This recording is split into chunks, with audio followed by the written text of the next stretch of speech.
laba naik nih. Dari berapa ke berapa nih? Alhamdulillah tahun 2022 itu labanya itu 6 miliaran. Ya. Sekarang sudah 8 miliaran. Oke. 2023. Luar biasa. Jadi Apa yang dilakukan? Kok bisa naik laba? Kalau memimpin itu teman-teman nih saya naikin gaji. Guys, luar biasa. Ya, betul ya? Ya, happy lah. Jadi happy. Pantesan ini ada staff jadi sini sebenarnya happy. Ya, ini ada saksinya saya. Iya. Datangnya sejam sebelum Bapak dia. Tukang Gojek online yang biasanya sehari harus bekal atau beli air air kemasan sampai 3 botol itu ya yang harganya 3.000 bisa keluar 9.000. Kalau dengan kita tinggal bawa tumbler dari rumah, refill, jadi berarti dia bisa saving 7.500. Lumayan kan buat bensin. Betul. Nah, ini juga bisa ada manfaatnya nanti yang kepada bukan pelanggan. Ya. Nah, itu sebetulnya konsep rumah itu seperti itu.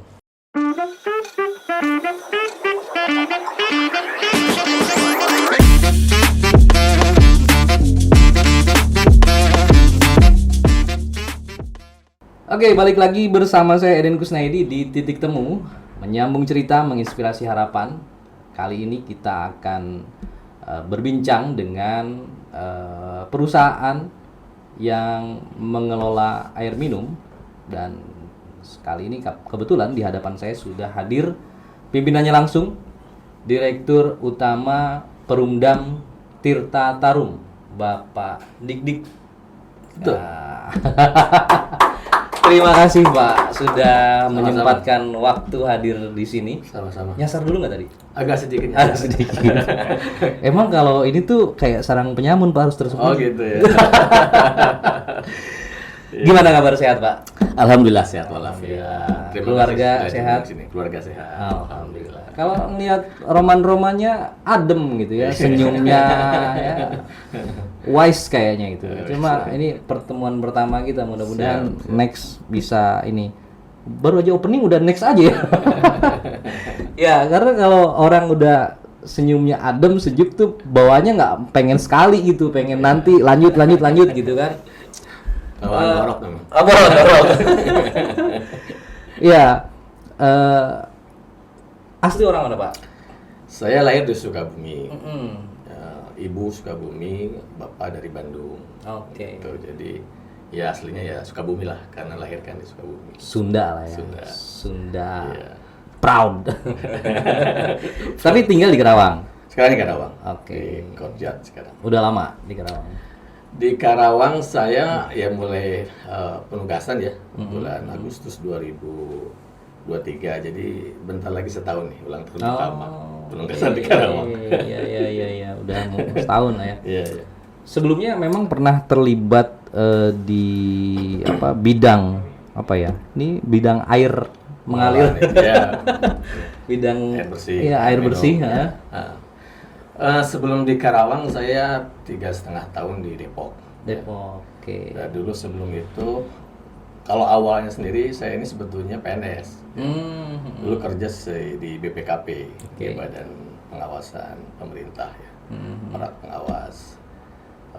Resign dari pemerintahan itu tahun 99 udah lama. Oh, resign bukan pensiun, ambil pensiun dini. Enggak, masih muda saya waktu itu, masih 29 tahun. Oh. Udah resign.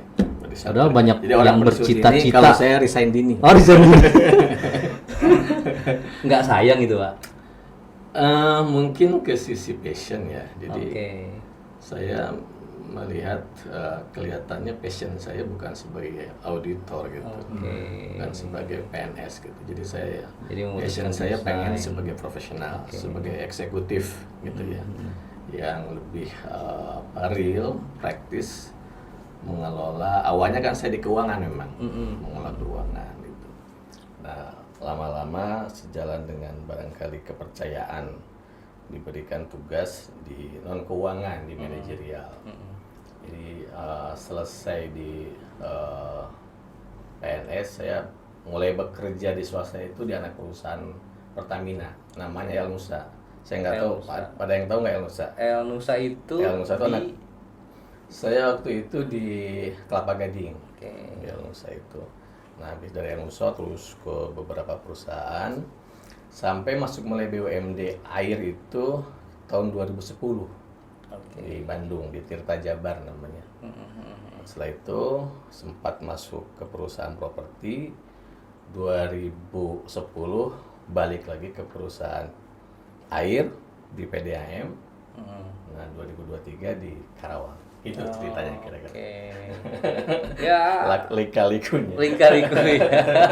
Tapi background pendidikan? Ya, tadi di keuangan. Keuangan ya? Audit sebetulnya. Saya S1-nya di audit, S2 itu agak nyampur lah. Jadi antara finance dengan audit di Trisakti, S3 di manajemen bisnis di Pajajaran Bandung. Berarti nggak bisa nih speser pun ini hilang dari dia.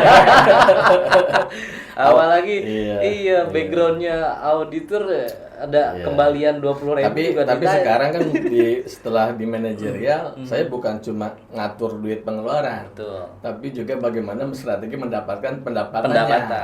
Nah itu yang akan. Kalau dulu auditor itu melihat bener apa enggak kan proses pengeluarannya, terus setelah itu ke finance, lalu setelah itu ke manajerial, ya di situ kan sudah kompleks ya kita tidak hanya masalah pengeluaran tapi sudah mengatur hal-hal yang sifatnya manajerial dan strategik kira-kira seperti itu. Nah itu yang akan saya tanya. Maka pantas nih triwulan pertama ya laporannya WTP. Bukan triwulan, jadi saya kan masuk bulan Agustus ya.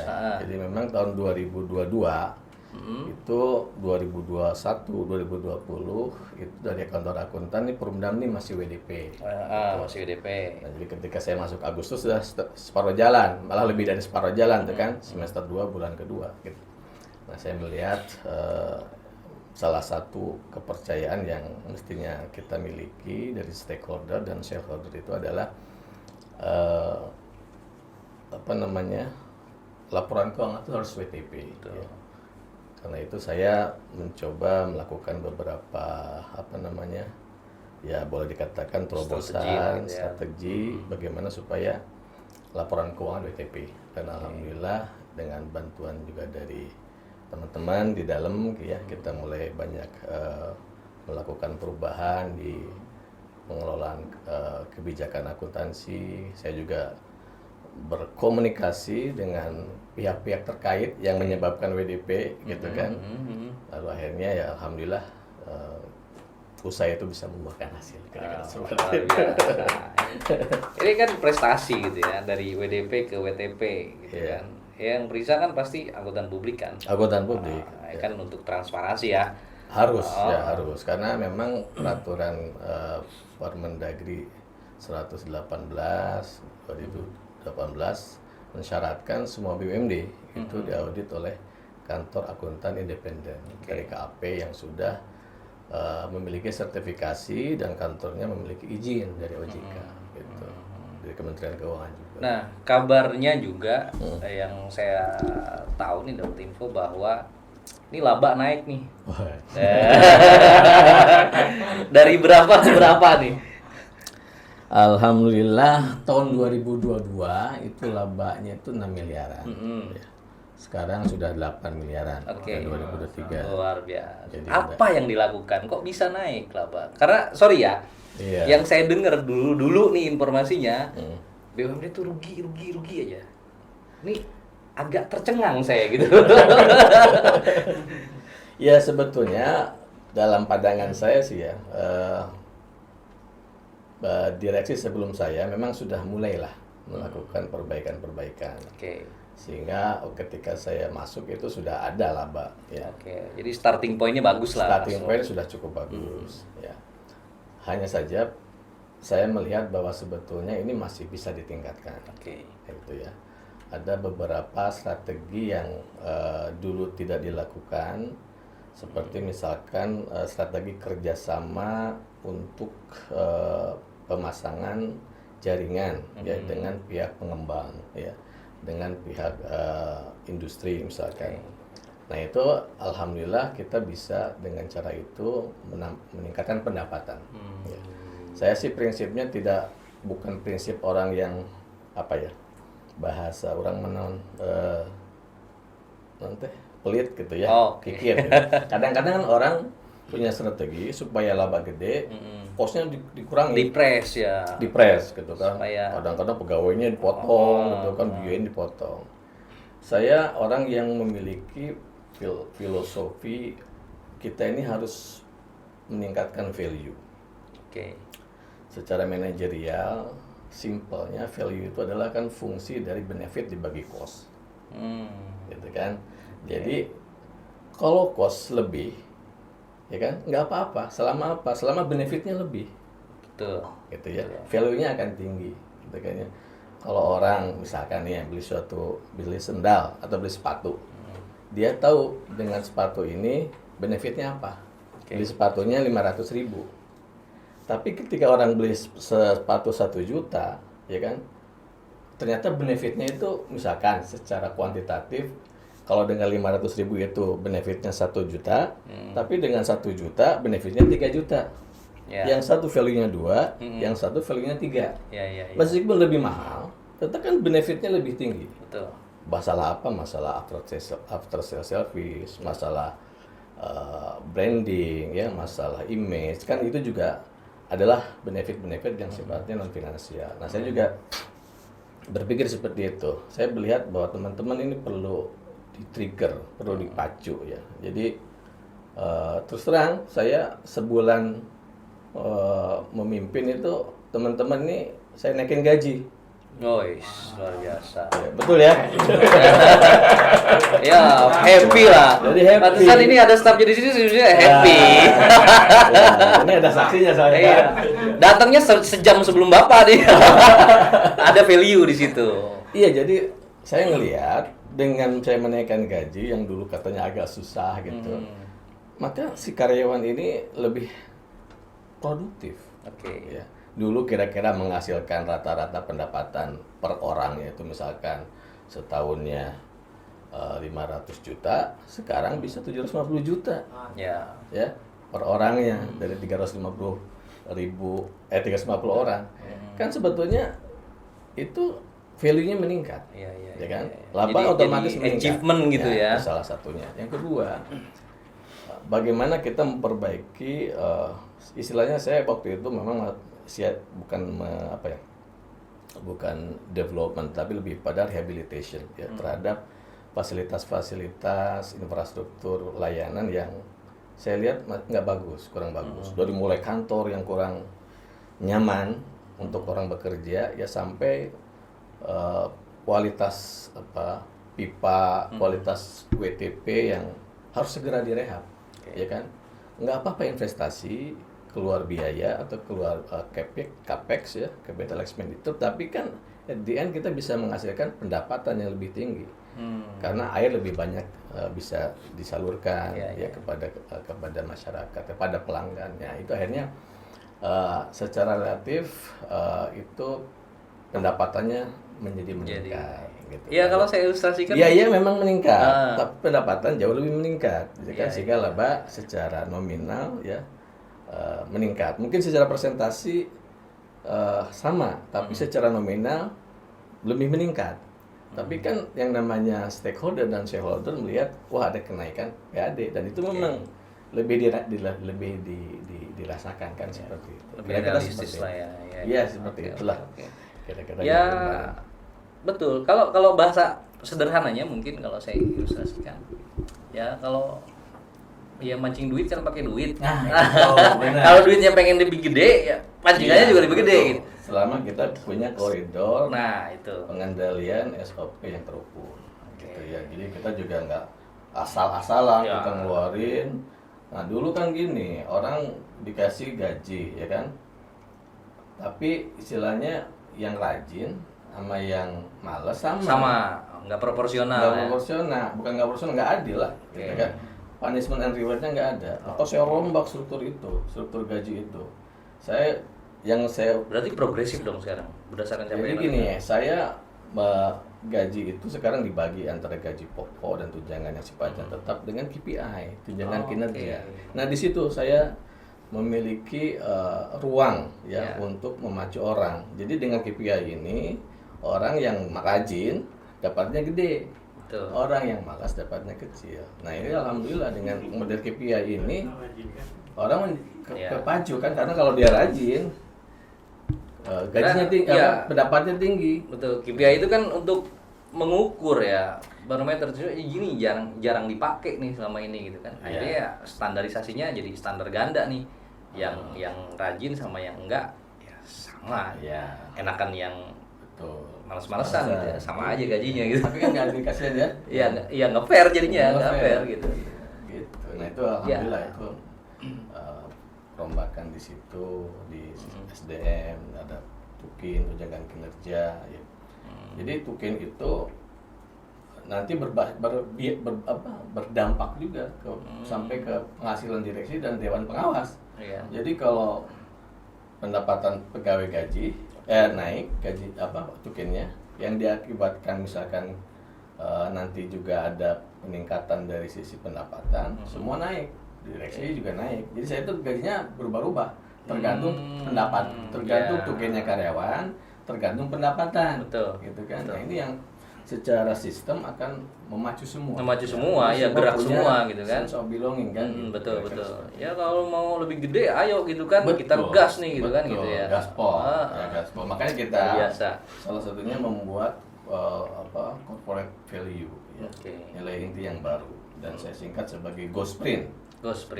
Lari. Semua harus lari. Itu sebetulnya akronim. S-nya itu service excellence.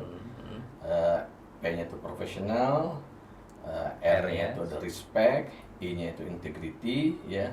Kemudian N-nya itu nimble, bukan nimble ya, kalau nimble nimble itu gesit, tangkas, ya. Kemudian T-nya trust. Jadi itu ada nilai-nilai yang coba kita kuatkan internalisasi ke karyawan supaya ini loh, Anda harus punya value yang mencerminkan siapa kita ya, mencerminkan siapa Anda ya, dan itu harus betul-betul diimplementasikan dalam kultur perusahaan yang pada gilirannya akan meningkatkan 3 aspek ya, yaitu governance ya, GRC kalau bahasa kitanya governance, kemudian risk management R-nya, kemudian C-nya compliance.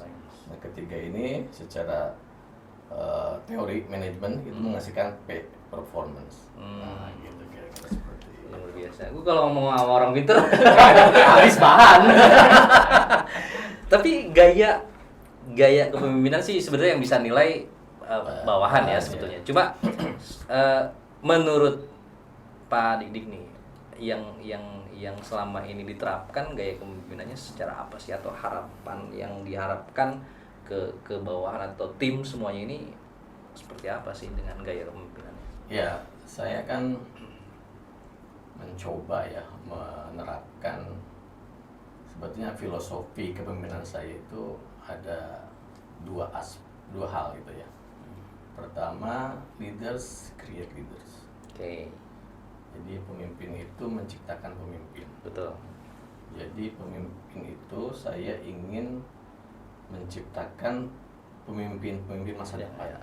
Regenerasi ya. Manajer, supervisor, staff itu saya coba untuk memiliki karakter pemimpin, ya, supaya nanti mereka akan menjadi pemimpin masa depan. Ya.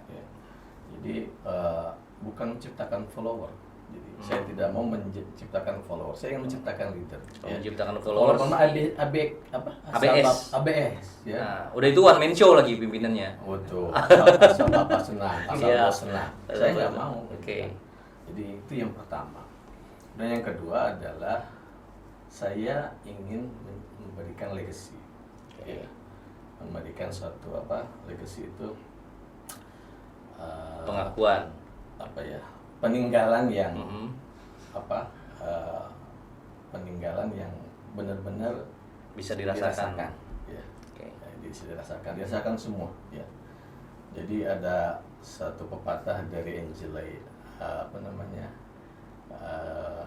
Angela Mayu kalau nggak salah, dia katakan people will forget what you say and people will forget what you do, but people will never forget what you what you make them feel. Jadi orang itu akan melupakan apa yang kita katakan. Cepat orang tuh. Sekarang kita ngasih arahan, ngasih ilmu.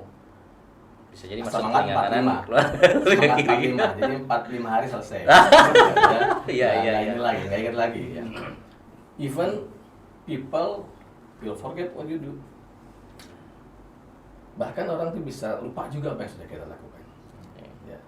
Tapi orang tidak akan lupa apa yang mereka rasakan terhadap apa yang kita sudah berbuat. Jadi sudah sampai kepada apa yang mereka rasakan. Impactnya. Gitu. Nah, makanya saya menerapkan ini baik dalam konteks internal perusahaan, di mana saya harus memberikan sesuatu yang dirasakan oleh karyawan. Gitu. Gitu. Nah, itu yang akan memberikan legacy. Tapi kita legacy juga tidak cukup hanya kami sebagai direksi, tapi juga legacy ke masyarakat. Masyarakat juga dia, PDAM ini atau Perumdam ini sekarang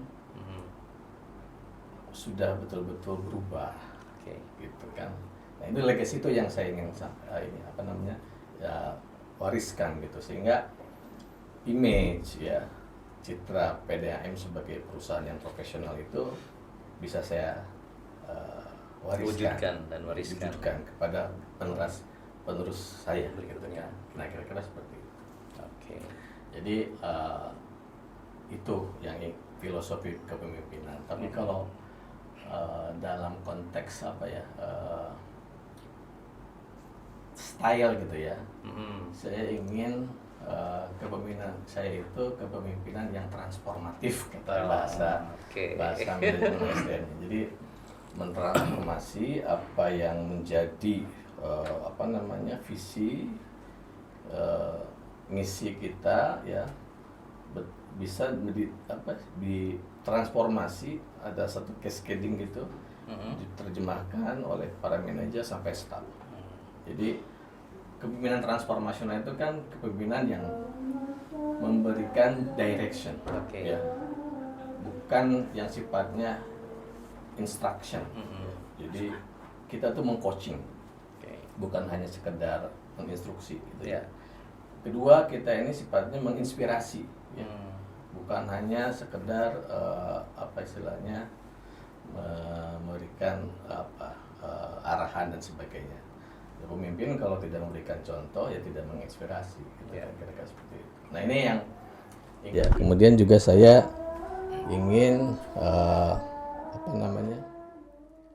perusahaan saya ini memiliki karakter yang saya singkat City. Apa tuh? Teman-teman, S-nya itu solid. Oh, City dalam Indonesia, City. City. Solid. City. Yang kedua, I-nya itu adalah inovatif. Kemudian T-nya adalah transformatif. Dan I yang kedua adalah inklusif. Gitu. Jadi apa perlu saya jelaskan atau nanti aja? Ya, itu udah inilah. Udah kelihatan ya, kira-kira seperti itu ya. Kita itu pengen solid ya, kita pengen inovatif, kita pengen transformatif dan inklusif ya, seperti itu kira-kira. Nah, tadi ngomongin internal, berikut prestasinya. Sekarang saya ngomongin ke sisi pelanggan. Ada berapa banyak sih pelanggan Perumdam Tirta Tarum? Per hari ini pelanggan yang terdaftar 130 ribuan. 130 ribu. Tapi yang aktif hampir 109 ribu. 109 ribu. Yang tidak aktif itu karena memang itu terdaftar itu maksudnya sejak PDAM berdiri sampai sekarang ya. Nah, jadi yang sudah putus itu sudah kita nggak dianggapnya tidak aktif. Tapi kalau misalkan rumah investasi bayar bulanan itu masih dikatakan aktif ya. Meskipun pemakaiannya 0 meter kubik. Selama ada tagihan dan dia bayar itu berarti itu aktif. Ya, kira-kira seperti itu. Nah, berarti apa namanya yang aktif itu yang menunggak atau enggak? Enggak. Enggak. Ya menunggak ada. Ya selama dia belum kita putus itu aktif. Oh. Nah, jadi ada kalanya. Persentase tunggakannya berapa persen dari total? Oke. Mungkin saya gambarkan seperti ini. Kalau ada kita punya tagihan 100, orang kita ini di pelanggan Karawang Tirta Tarum itu yang bayar di bulan itu sesuai jadwal di bulan itu yang tidak kena denda itu 80%. Oke. 78 sampai 80%. Tetapi yang nunggak itu kemudian sebulan, 2 bulan, 3 bulan kemudian juga tetap bayar. Nah itu yang tadi itu disebutnya rasio efisiensi, yang ini rasio efektivitas. Itu bisa sampai 92%. Nah jadi yang dalam tanda kutip bisa menjadi bad debt, potensi piutang tidak tertagih itu 8%. 8%. Tapi tidak juga bahwa 8% itu tidak akan tertagih. Ya. Jadi itu kadang-kadang tertagihnya setahun, kadang-kadang tertagihnya 6 bulan, kadang-kadang 2 tahun, ada juga yang 3 tahun baru tertagih. Ini tergantung situasi. Tapi rasio 8% itu masih wajar lah ya, iya, masih wajar, masih bagus. Masih Kalau bagus dalam lah ya. penilaian dari Kemendagri maupun PUPR itu masih nilainya 5 lah, di atas 90% itu. Oke.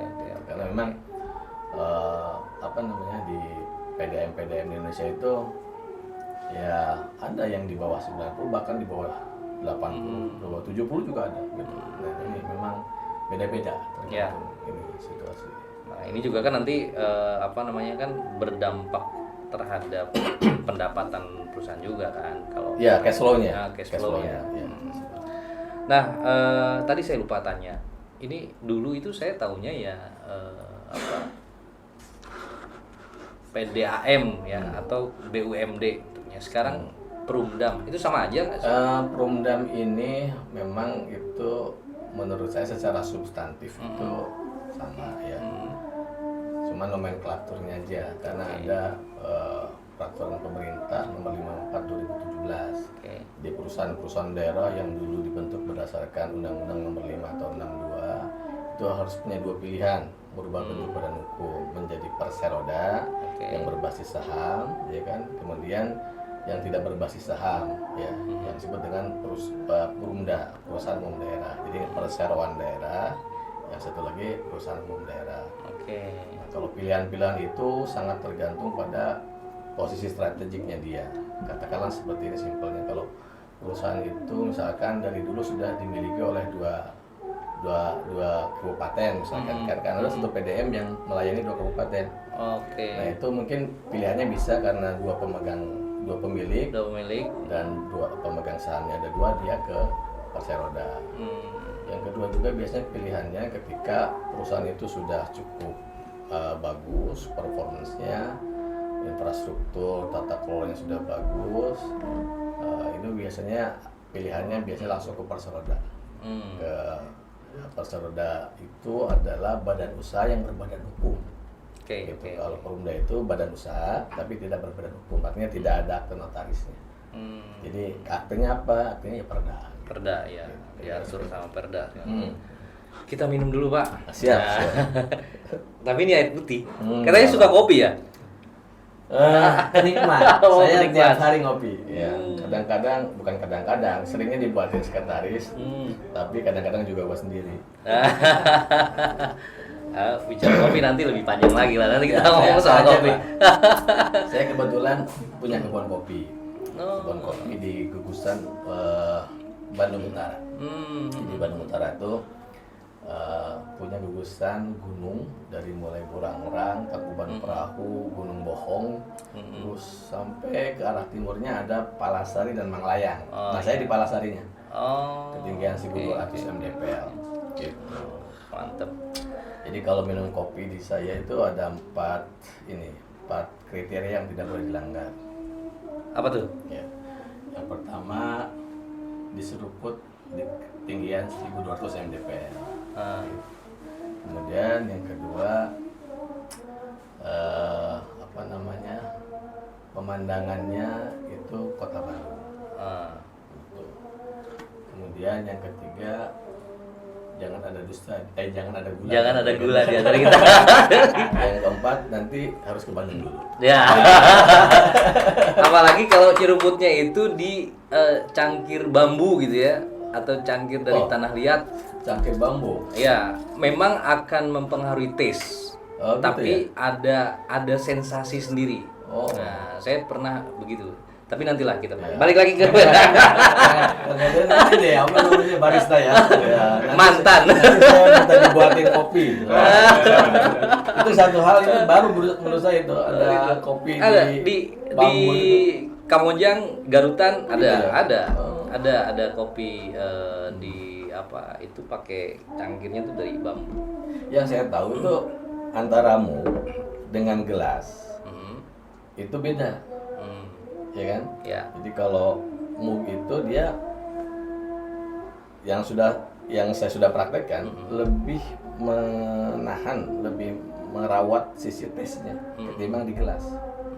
Nggak tahu Ya. apakah ada. Jadi ada unsur di kimia yang- di daerah Garut namanya, di daerah Garut itu dia secara teknik, ini kita jadi ngomongin kopi dulu. Secara teknik dia racikannya kayak V60, single origin gitu, pakai Arabica.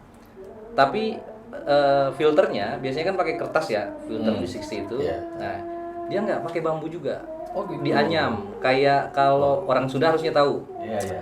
Apa sih kalau kita bikin nasi itu yang Iya. kerucut itu? Itu atau supan. Asupan. Bentuknya kayak asupan mini gitu. Terus di bambu ininya. Jadi apa semua namanya? bambu. Semuanya bambu. Gitu ya. Wah. Dan itu nikmat. Itu nikmat. Itu harus nyoba tuh. Tapi jauh di sana. Nggak apa-apa, bambu kan ada di mana-mana. Saya mau buat nanti Dan tuh. itu ada pengrajinnya, itu online juga ada tuh yang filternya itu. Gitu ya. Jadi kan kalau filter kertas kita mesti beli, habis dipakai buang, mesti kalau itu bisa dipakai terus-terusan. Iya, iya. Dan ada kekhasannya, jadi rasa asam-asamnya itu dapet. Betul. Kelihatannya begitu ya. Taste-nya tuh lebih ini, apalagi kalau yang di roastingnya masih baru. Enak udah. Campur ini. Udah ngiler kan pada. Baru gue ceritain begitu doang. Kalau bambu muda tuh apa namanya? Suung ya? Iwung. Iwung. Berarti campur rasa iwung kan? Kenapa? Bambunya bambu ini tua kan, kayak yang bisa dianyam itu. Iya, maksud saya kan iwung tuh bambu muda. Ya kan tesnya mungkin ada asam-asam itu. Bisa seperti yang dari ya, bisa dari jadi. iwungnya. Ya bisa jadi. Terus temennya kalau enggak kulub suuk, nah kulub hui. Kebayang nggak lo? Kebayang nggak? Kita minum kopinya di pegunungan yang ada embunnya, terus kopinya dari bambu dituang air panas gitu kan. Nah, terus di sini ada kulub suuk, kulub hui. Sipon kopi lewat. Kita balik lagi ke PDAM. Aduh, ngomongin kopi. Ini ngomongin tadi pelanggan. Iya. Sekarang itu kan pelanggan rumahan mungkin ya. Iya. Kalau dari sisi industri ada juga. Dari 109 ribu ya pelanggan itu yang niaga itu sekitar 3.500 tambah 1.200 berapa? 4.700. Oke. Jadi sekitar 4%-an. Persenan ya. Ya. Tapi memang 4% ini secara pendapatan itu mengkontribusikan sekitar 22% pendapatan si 4% ini. Kenapa? Ya karena pemakaian industri itu besar. Satu, yang kedua tarifnya lebih besar. Oke. Ya bisa 2 kali lipat dari tarif Sama rumah, kayak gitu. PLN lah ya, beda. Misalnya kalau misalnya PLN rumahan dengan industri kan tarifnya beda. Iya, Dan betul. secara kualitas pelayanan Betul, juga beda. betul. Tapi dari yang 4.700 itu sebetulnya yang industri besarnya cuma 1.200. Yang lainnya itu niaga kecil atau niaga sedang lah gitu ya. Yang 3.500 saya ruko. Gitu, Nah, tapi kan ini industri ini kan harusnya dengan pemakaian besar tuh pakai PDAM. Kalau nggak PDAM dia pakai apa? Iya. Jangan-jangan pakai air tanah kan betul, boleh kan? betul. Nah, ini ada langkah ini nggak sih dari PDAM untuk Ya, saya ketika datang ke Karawang melihat bahwa salah satu potensi yang nanti akan memberikan dampak kinerja pada Perumdam ya, terutama dalam konteks saling mengcross gitu pendapatan supaya bisa mensubstitusi pendapatan yang rendah di tarif bawah, itu adalah industri. Nah kan sebenarnya Karawang ini punya 12 kawasan industri, ya kan? Betul. Belum lagi zona-zona industri. Ya. Nah ini saya pikir itu harus digarap gitu ya. Karena itu angka 1.200 yang industri-industri besar itu masih kecil di Karawang itu. Betul. Nah makanya saya ingin bekerja sama dengan stakeholder dan shareholder ya, dengan stakeholder dan shareholder, bagaimana merumuskan aturan ya tentang tata kelola SPAM atau sistem penyediaan air di kawasan industri. Karena ada policy-nya. Betul. Karena saya yakin sebetulnya industri itu banyak yang mengambil air tanah. Ada 2 isu di situ. Yang pertama, air tanah itu tidak ramah lingkungan. Ya, karena Karawang ini kan daerah utara ya. Ini akan sangat sensitif terhadap penurunan permukaan air tanah. Dan juga sensitif terhadap setelahnya, yaitu penurunan tanah, subsidence. Yang kedua adalah intrusi dari air laut ke dalam yang mengakibatkan air menjadi payau. Di beberapa tempat kan, bahkan di Karawang Timur ada yang sampai sudah mulai payau. Nah itu, makanya industri ini karena seringkali mengangkat air yang besar, itu bisa mengakibatkan tanahnya turun, permukaan air tidak jelas turun, dan juga intrusi air laut. Tapi sudah ada arah atau langkahnya untuk... Nah ini saya mulai komunikasikan, baik dengan Bapak Bupati dan juga tadi sudah beberapa kali sih dengan Dinas Lingkungan Hidup ya, dengan BPKAD yang memungut pajak air tanah, supaya kita memiliki kesamaan visi dalam konteks konservasi air tanah. Konservasi lingkungan, supaya air tanah itu jangan dieksploitasi secara berlebihan. Nah tentunya perlu regulasi, regulasi tentang tata kelola air di kawasan industri, gitu ya. Yang kedua adalah partisipasi BUMD Perumdam dalam melakukan tata kelola itu. Katakanlah BUMD itu kan gini, kawasan industri itu juga kan pengelolanya juga ya melakukan usaha ya, dengan cara menjual air. Nah mereka kan mengurus sipaknya sendiri gitu ya. Nah, oke lah, nggak masalah, tapi kita ingin bahwa BUMD air minum ini juga dilibatkan ya, untuk mensuplai. Mungkin tidak harus 100% ya di aturannya, ya mungkin 30 atau 50% sudah cukup membuat kami ini bisa survive dan berkembang gitu ya. Karena ya tadi saya sampaikan bahwa industri ini sangat strategik ya dalam memberikan revenue growth kepada perusahaan, kira-kira seperti itu. Ya, karena kan saya dengar kan targetnya juga pengen ditambahin lagi dari 8, sekian jadi 11, sekian gitu kan. Gitu, nah, saya membaca justru ini peluang industri itu betul. Harus gitu kan. Betul. Bukan persoalan nambahin target doang, tapi kan ada impact yang lebih besar setelahnya ketika berdampak soal lingkungan kan. Betul. Isu lingkungan juga penting. Betul. Menjadi concern di PDAM ini gitu kan. Perumdam atau salah nanti. Jadi harus betul-betul ya, mudah-mudahan sih regulasinya segera dibuat sehingga industri-industri besar ini menggunakan atau menjadi pelanggannya Perumdam Liter Karawang. Ya. Di satu sisi kita harus siap. Nah, itu ya kan. Gak mungkin kita di satu pihak membuat regulasi, tapi kitanya nggak siap mensuplai. Nah, makanya harus paralel. Jadi antara kita melakukan kampanye konservasi air tanah, membuat regulasi untuk konservasi, regulasi tentang partisipasi BUMD dalam pengelolaan penyediaan air bersih di kawasan. Kita juga harus punya WTP yang lebih banyak. Betul. Kita harus punya IPA yang lebih banyak. Kita punya jaringan yang lebih besar, lebih banyak, supaya bisa mensuplai. Ya, demand-nya udah betul, supply-nya nggak ada. Ya itu kan bisa menjadi bumerang ketika satu sisi misalkan kawasan industri harus melibatkan Perumdam, ya kan, BUMD. Kawasan industri harus tidak boleh lagi menggunakan air tanah, harus dari Perumdam. Perumahan-perumahan yang sudah ada jalur PDAM itu harus tidak lagi membuat sumur pantek tapi langsung dari Perumdam. Karena di berbagai daerah itu sudah PDAM atau Perumdam itu sudah menjadi checklist di penerbitan IMB. Jadi kalau sudah ada jaringan PDAM, dia mendirikan perumahan, itu dia dilarang untuk menggunakan lagi air tanah. Tapi langsung disediakan oleh PDAM gitu. Oke, katakanlah misalnya regulasinya sedang dipersiapkan. Ya. Nah, kesiapan PDAM sendiri berapa lama untuk bisa mensuplai kebutuhan industri tadi? Ya, makanya ini pekerjaan yang harus dikoordinasikan dan sinergikan. Tidak mungkin kami saja.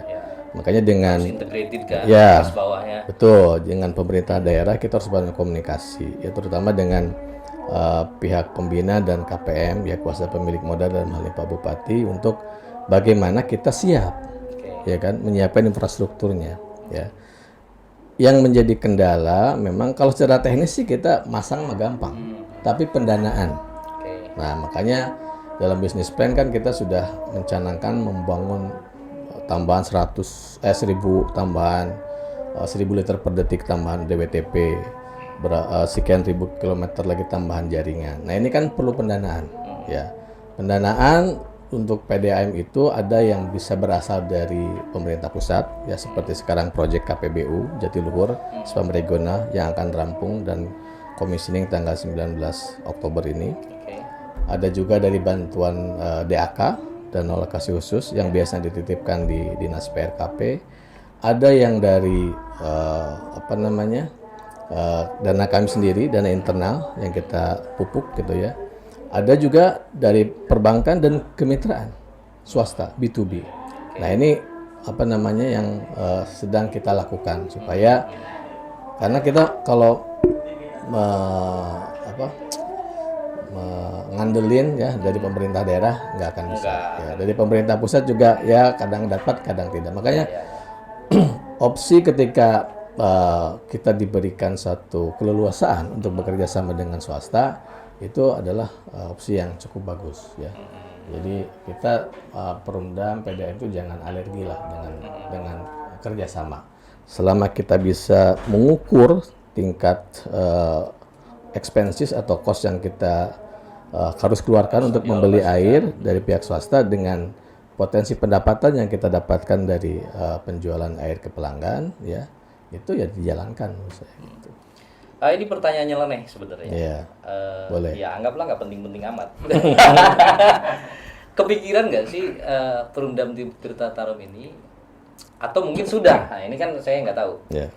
Bikin produk air minum kemasan misalnya, yang memang produksi dari itu, ya sebagai side income lah katakan. Di sisi lain kan marketnya udah jelas, misalnya di kantor-kantor Pemda gitu, wajib nih pakai produknya ini misalnya, dan gimana? Ya, jadi gini, di Indonesia itu sudah cukup banyak PDAM yang membuat air dalam kemasan, AMDK, dan boleh dikatakan semuanya gagal. Jadi memang dalam ilmu bisnis ya, itu melawan gajah yang sudah menguasai pasar. AMDK itu bukan pekerjaan yang mudah. Itu kan jaringannya udah sampai ke rumah tangga, ke RT, gitu kan ya. Itu kan skala industrinya, skala ekonomisnya sudah sampai pada mereka bisa menghasilkan produk yang murah dan berkualitas gitu ya. Nah itu yang akhirnya menginspirasi saya membuat, wah ini dibuka nih strategi ini. membuat bridging strategi. Strategi antara. Jadi gini, PDAM itu kan perusahaan daerah air minum. sering diplesetkan perusahaan daerah air mandi. Ya, karena memang belum bisa diminum. Belum bisa langsung diminum. Tapi kalau kita buat air minum pun sampai ke keran pelanggan ke masyarakat itu nggak akan diminum. Coba lihat para warga kita, warga Indonesia yang datang ke negara-negara yang di situ kerannya itu bisa diminum, nggak diminum juga. Mereka beli galon juga. Karena culture-nya. Budaya. Nah, budaya. Jadi untuk membridging di satu sisi kita belum bisa menyiapkan air minum, kemudian masyarakat juga belum siap minum dari pelanggan di keran pelanggan. Maka saya buat yang namanya rumah air. Ini lagi akan dibuat 3 nih ya, di Karawang, Majalaya sama di Truk Jambe. Ya. Jadi konsep rumah air itu adalah air galon yang gratis buat pelanggan.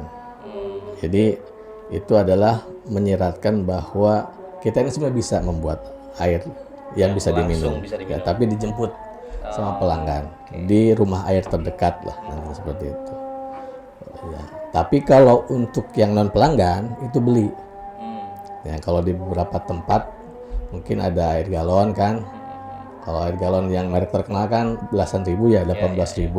Tapi yang isi ulang ada juga tuh yang warna apa, gitu. Yang 6.000, 7.000. Ya kita juga sekitar segitu kalau buat pelanggan, bukan pelanggan 6.000 gitu. Nanti yang tumbler juga bisa kita buat. Itu yang harganya mungkin 500, 600. Jadi kalau tukang Gojek online yang biasanya sehari harus bekal atau beli air kemasan sampai 3 botol itu ya, yang harganya 3.000 bisa keluar 9.000. Kalau dengan kita tinggal bawa tumbler dari rumah, refill, berarti dia bisa saving 7.500. Lumayan kan buat bensin. Betul. Nah ini juga bisa ada manfaatnya nanti yang kepada bukan pelanggan. Nah itu sebetulnya konsep rumah air itu seperti itu. Jadi ada isu mengenai masalah terminologi air minum, yang kedua adalah masalah lingkungan. Ya, jadi kita ingin mengurangi juga plastik.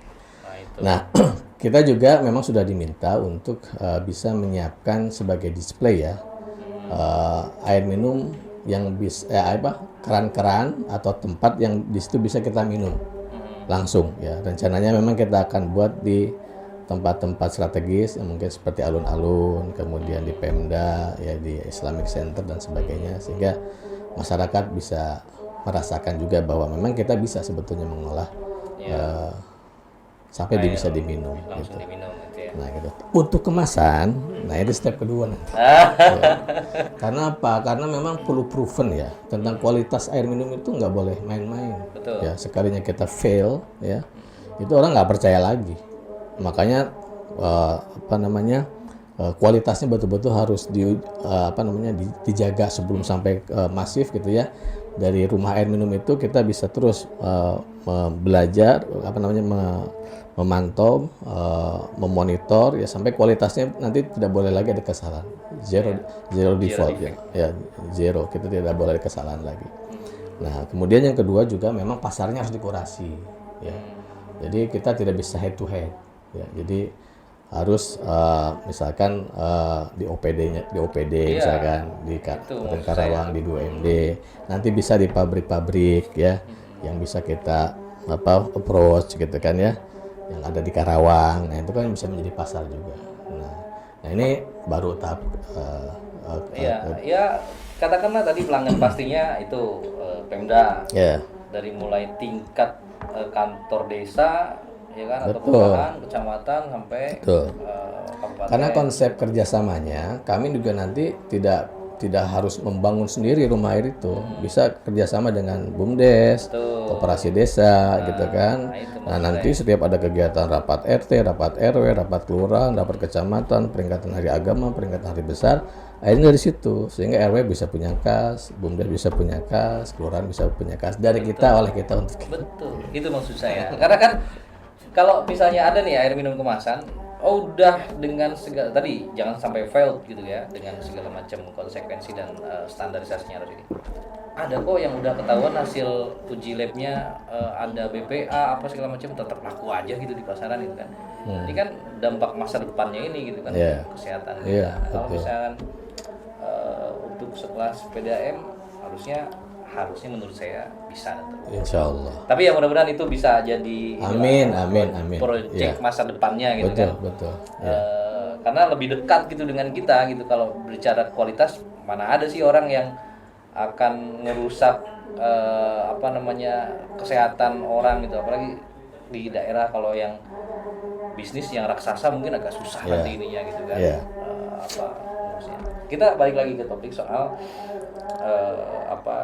PDAM tadi. Ini dari sekian pelanggan yang tidak bayar dan lain sebagainya, ini ada bentuk apa nih punishment-nya, atau ada tim yang ngurusin atau tim penindak atau satgas gitu, terutama ke industri nih dan lain sebagainya, karena tadi memang kan kita belum ada regulasinya benar-benar ya. Ada. Kalau kita pelanggan mendaftar itu sudah ada namanya semacam service level agreement lah. Jadi kita kewajibannya apa, dia kewajibannya apa. Dan pelanggan udah tahu bahwa dia bayar harus dari tanggal 1 sampai 20. Kalau lebih dari itu denda. Ya, kalau 2 bulan nggak bayar kena segel, ya kan? Kalau 3 bulan nggak dibayar juga dicabut. Gitu. Nah, tapi tetap harus bayar juga dicabut ya. Jadi piutangnya tetap kita tagih juga. Nah, kalau yang menagih itu ya kita lebih membentuk task force aja ya, task force di cabang-cabang untuk lebih intens menagih, bahkan sampai pada bukan menagih tetapi menawarkan kembali ya, apa sih kendala ibu misalkan, waduh saya nggak bisa gitu kan. Nah, kita bisa tawarkan, Bu, kalau ibu nggak bisa kita cicil aja. Jadi ibu bisa pasang lagi dan ibu bisa menyicil. PDAM sendiri udah punya aplikasi atau? Alhamdulillah, aplikasi sedang kita bangun. Ya. Ada rencana aplikasi yang terkait dengan baca meter. Jadi semua proses bisnis ini akan kita buat integrated dan digital ya, supaya orang kan bisa bayar tagihan di situ. Betul. Gitu. Sebetulnya kalau yang aplikasi pelanggan, My Tirta Tarum sudah rilis. Jadi bisa di-download di Play Store. Oh, udah bisa download. Apa nama aplikasinya? My Tirta Tarum. My Tirta Tarum. Nah, jadi buat pelanggan PDAM di Karawang sudah bisa download aplikasi My Tirta Tarum. Ya. Di situ bisa bayar. Betul, bisa bayar, ada informasi, ya bisa komplain juga di situ. Gitu. Karena kan bisa jadi tunggakan itu terjadi. Daftar juga bisa di situ daftar. Proses pembayarannya kita harus ke loket tertentu yang walaupun sekarang udah banyak ya di sampai sejauh ini kita kan sudah 86%. 88% itu udah bayarnya di loket. Di PPOB namanya. Jadi di minimarket itu sudah bisa bayar. Dari handphone juga bisa langsung lewat mobile banking. Kita kalau salah sudah ada berapa channel yang udah belasan lah kita. Ya, dari mulai PT Pos, bank-bank udah jelas, di Alfamart, Indomaret, di Shopee, Tokopedia kita udah memudahkan untuk membayar gitu ya. Oke. Nah, tadi yang positifnya nih, ini udah mau di penghujung nih. Soal keluhan. Yes. Nah, anggaplah tadi misalnya aplikasi juga kan bisa sebagai keluhan pelanggan. Nah, ini to be honest, Pak. Saya bukan mengarang-arang atau apa. Saya pernah kejadian bahwa, dan mungkin ada beberapa orang, walaupun mungkin persentasenya kecil, saya mendapatkan air PDAM itu yang pertama keruh, yang kedua kecil di jam-jam tertentu. Nah, ini kenapa nih, Pak? Dan apakah itu sudah teratasi sekarang, udah nggak ada lagi atau gimana? Boleh dikatakan sudah ada progres ya untuk memperbaiki layanan komplain handling, tetapi memang belum menyelesaikan akar masalahnya. Ya. Jadi simptom masalahnya bisa kita respon, tapi sumber masalahnya belum. Apa masalahnya atau sumber masalahnya adalah kita kekurangan WTP.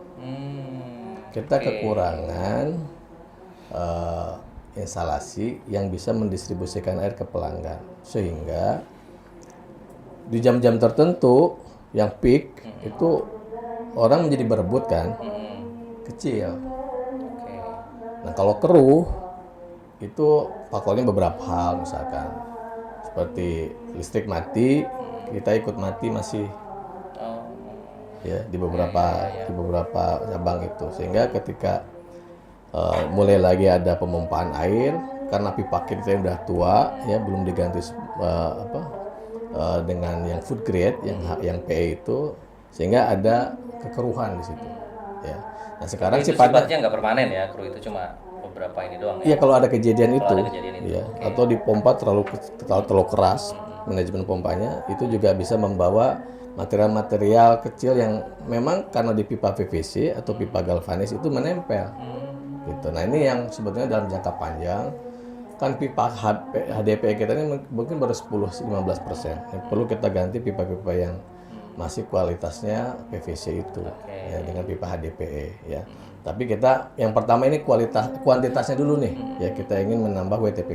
Makanya kita dalam 5 tahun ke depan itu akan menambah 1000 LPS dengan beberapa WTP yang sekarang yang sudah akan dikomisioningkan yang dengan perjanjian KPBU namanya dengan Kementerian PUPR 350 LPS. Itu tujuannya untuk memperbaiki layanan terutama daerah Teluk Jambe Barat, Timur, dan Karawang Timur, serta menambah pelanggan juga di situ.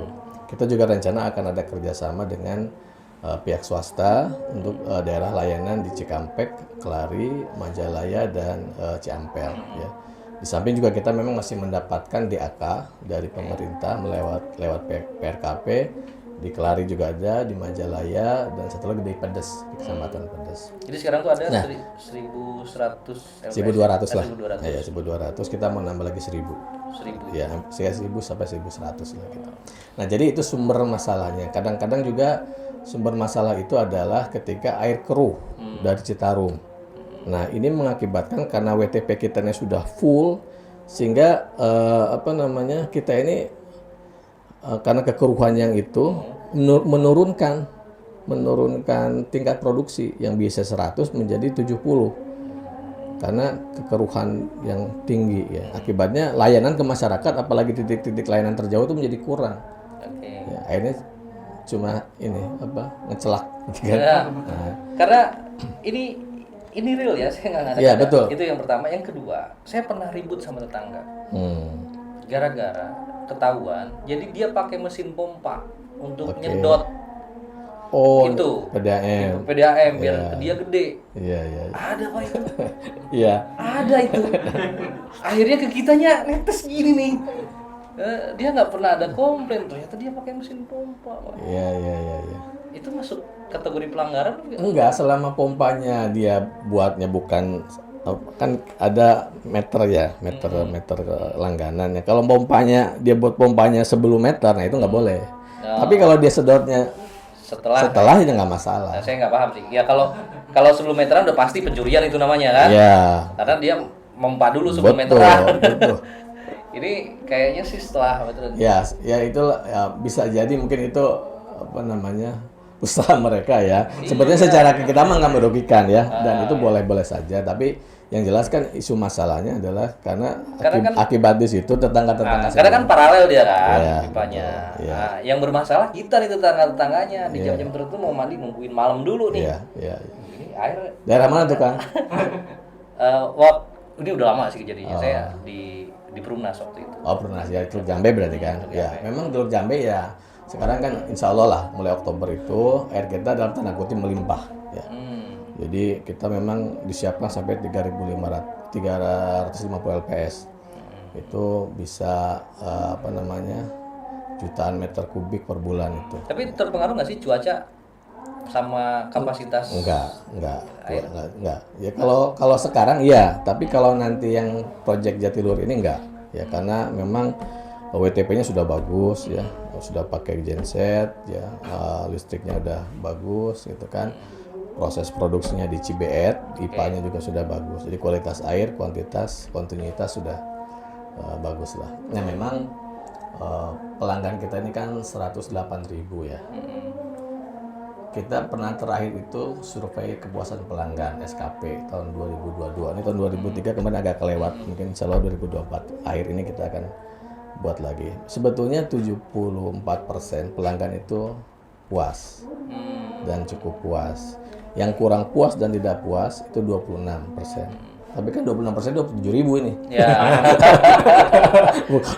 bukan 2007 bukan 270 kan gitu. Nah, dari yang 26% ini kurva normalnya kan begitu ya. Ya 5%-nya itu sangat tidak puas. Itu yang agak di titik terjauh sering keruh ya. Airnya kecil ya. Tapi kan 5% itu 5.000. Makanya dalam 1 tahun rata-rata komplain kita ini antara 5.000 sampai 6.000 komplain. Jadi 1 bulan itu 500 komplain. Tapi ya komplain itu ada yang skala kesulitan atau skala masalahnya sedang, kecil, ada yang parah misalkan gitu. Nah, ini yang tapi alhamdulillah kalau sisi responsif sekarang kita teman-teman sudah cukup responsif. Ini semua sudah bisa kita selesaikan masalahnya. Ya, mungkin ada bangsanya 10-15 dari 6.000 itu yang lewat tahun yang belum diselesaikan. Tapi secara overall itu komplain handling kita hampir 100% gitu. Fair loh ini, fair. Sampai buka data ini. Komplain berapa ini fair loh ini. Jadi kita nggak ada kan memang. Betul. Jadi 5% itu kan 5.000 ya. Ya pasti banyak secara nominal gitu kan. Dan wajar gitu. Sebetulnya juga di PDM seperti saya di Depok ya. Di Depok kan ada 90 ribuan lah. Di sini kan 108.000. Saya dulu di Depok itu ya sama juga sekitar segitu juga ya. Meskipun infrastrukturnya sudah lebih bagus gitu ya. Kan beda-beda sih ya mengenai masalah trigger dan keinginan komplain orang itu kan. Ada yang masalah gede baru komplain, ada yang ini udah banyak komplain. Ini saya jujur aja lah. Ini mah ada pertanyaan titipan. Ini kan di PDAM itu ada dewas. Iya. Dewan pengawas. Iya. Peran dan fungsinya itu apa sih Pak sebenarnya? Ya kalau dewas ya di perusahaan umum itu dewas ya. Dulu juga di perusahaan dewas. Kalau di bentuk PDAM yang jadi perserda jelas karena dia PT itu komisaris. Jadi memang dewas ini ya apa istilahnya? Sama lah dengan komisaris. Jadi dia fungsinya adalah untuk mengawasi, memberikan arahan, saran kepada direksi supaya lebih bagus dalam melakukan tata kelola perusahaan, dalam menerapkan manajemen risiko, dalam kontrol dalam kepatuhan kepada peraturan dan undang-undang. Kira-kira seperti itu fungsi dewas gitu ya. Tapi secara otoritas boleh dia minta data gitu kan, melakukan audit, melakukan monitoring terhadap suatu progress project atau suatu proses bisnis boleh gitu. Ya, karena ini ada sahabatnya beliau deh. Dewas yang sering datang ke sini. Oh iya tuh. Bukan, beliau rajin juga datang ke tempat-tempat cabang, mengontrol, mencari informasi, bahkan bisa juga menyumbangkan sumbang saran. Ya, saya bilang nggak apa-apa, silakan Pak Dewas jalan gitu kan, karena itu memang otoritas dari. Iya. Termasuk ini nggak nanganin komplain nggak? Komplain pelanggan. Iya, karena gini ya, mungkin Dewas kita ini orang terkenal. Jadi yang komplain apa ke dia gitu ya. Ya, sebetulnya kita sudah ada saluran ya di medsos, di WA gitu kan. Cuma mungkin karena pengen lebih mendapatkan perhatian, kadang juga pengen kira-kira bisa lebih cepat mungkin. Jadi ya wayahana gitu kan, tapi ya alhamdulillah sih selama ini juga dengan Kang Dewas itu ya. Gitu. So far so good lah ya. Ya isinya mereka menyampaikan ini ke kita untuk kita lanjuti dan kita melaporkan apa yang sudah kita tindak lanjuti. Kira-kira seperti itu. Bagus lah gitu. Lumayan panjang ya obrolan kita, nggak masa 1 jam loh. Pertanyaan terakhir. Ya, boleh juga nanti nambahin. Terakhir, sebenarnya saat ini sumber air dari PDAM itu berasal dari mana? Sumber utama kita dari irigasi Tarum, jadi Jatiluhur. dari irigasi timur, barat sedikit ya. Kebanyakan timur itu ada yang timur yang ke arah Cinamaya, ada yang timurnya nanti ke arah utara, ke arah Rengas sampai ke Pakis Jaya, Batu Jaya gitu. Jadi yang dari memang kita masih ada yang kecil ya di Lemah Abang, di Rawamerta itu yang masih menggunakan air tanah ya, karena memang kita masih kesulitan mencari titik untuk membuat WTP. Di samping juga nanti kendalanya memang ada di sisi penduduknya yang terpencar-pencar dan memang cukup banyak pipa yang harus kita sediakan. Tapi insya Allah sih kita juga kan tidak boleh membeda-bedakan masyarakatnya gitu ya. Ya meskipun dengan investasi yang besar, pendapatan yang kecil ya. Nanti setelah yang kawasan kota ini bisa kita tata, yang kawasan timur seperti daerah Cikampek, Jatisari, Banyuwangi bisa kita tata, yang selatan juga sedang kita tata di di Tegalwaru sama Pangkalan ya. Nah ini kayaknya memang mungkin prioritas kita tahun 2025-2026 lah mungkin ya, yang di daerah utara itu, termasuk daerah yang di tengah itu seperti daerah Kertamulya ya, Jayakarta gitu kan, itu yang nanti kita harus bangunkan juga WTP-nya, atau kita mungkin nanti ada opsi membangun WTP-nya di daerah Tirta Jaya, ngambil pipa cukup panjang gitu ya. Jadi dari irigasi apa tadi? Tarum. Irigasi Citarum. Ya, Citarum. Oke. Yang dibendung di Jatiluhur. Yang dibendung di Jatiluhur. Bukan dari Sungai Citarumnya ya? Dari Sungai Citarum ada sih ya sedikit, saya lupa di cabang mana ya, tapi 90% mah dari situ. Dari irigasi Tarum. 90% dari irigasi. Kalau kenapa saya tanyain itu? Kita semua sama-sama tahu lah, ini bukan rahasia umum ya, Sungai Citarum itu seperti apa sekarang kondisinya. Nah, jadi wah, gue dikasih air Citarum nih gitu kan. Tapi ya tentunya kita harus sadar dan tahu betul bahwa PDAM sendiri punya teknologi kan untuk membuat air layak pakai ya. Paling tidak untuk mandi lah ya. Sebetulnya kan kalau irigasi Tarum mah udah diolah. Betul. Nggak saya misalkan Bekasi tuh. Kalau kayak saya dulu misalkan di sana di Depok itu kan Ciliwung, itu betul-betul kontaminasi, sedimentasi, abrasi itu ya, itu cukup tinggi sehingga ya kekeruhan, kemudian kontaminasi kimianya cukup tinggi.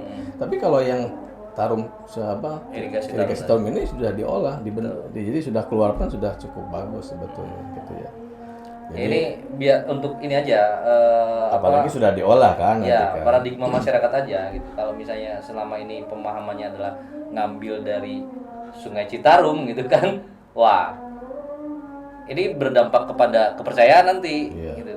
Nah, jadi harus diluruskan. It's about culture ya. Jadi memang bahkan ya yang saya tahu teman-teman bercerita dulu tentang daerah di luar negeri memang juga perlu waktu.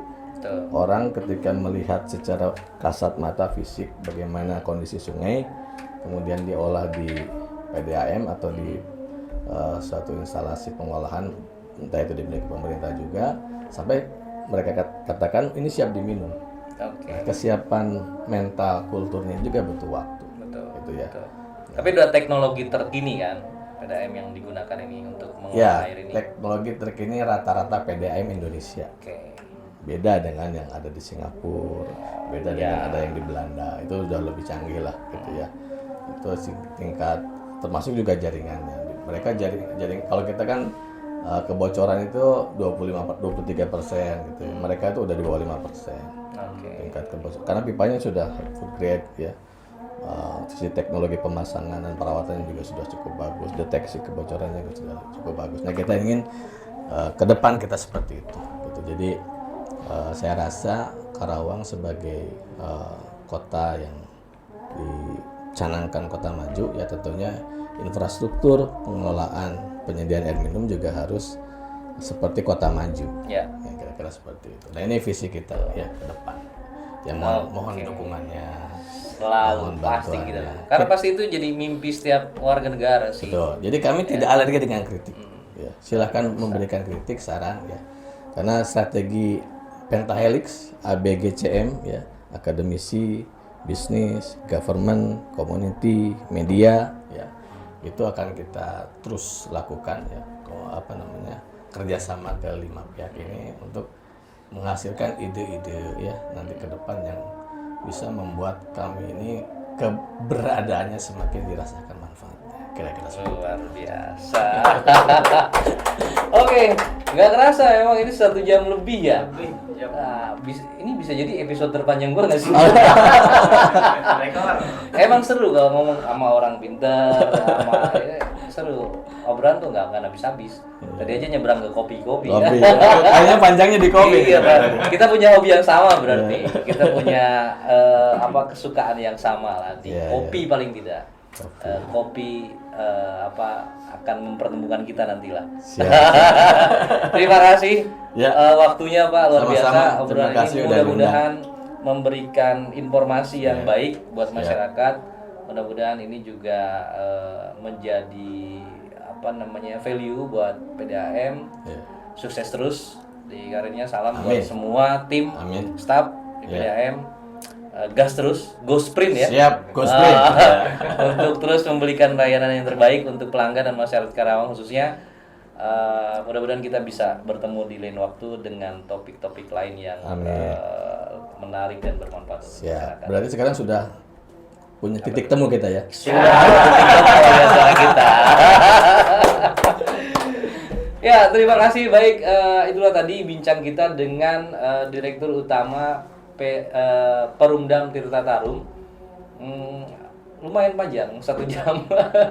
Mudah-mudahan nanti informasi yang disajikan ini bisa memberikan manfaat untuk kita semua. Dan sampai ketemu lagi di episode lainnya bersama narasumber lain, menyambung cerita, menginspirasi harapan. Inilah titik temu.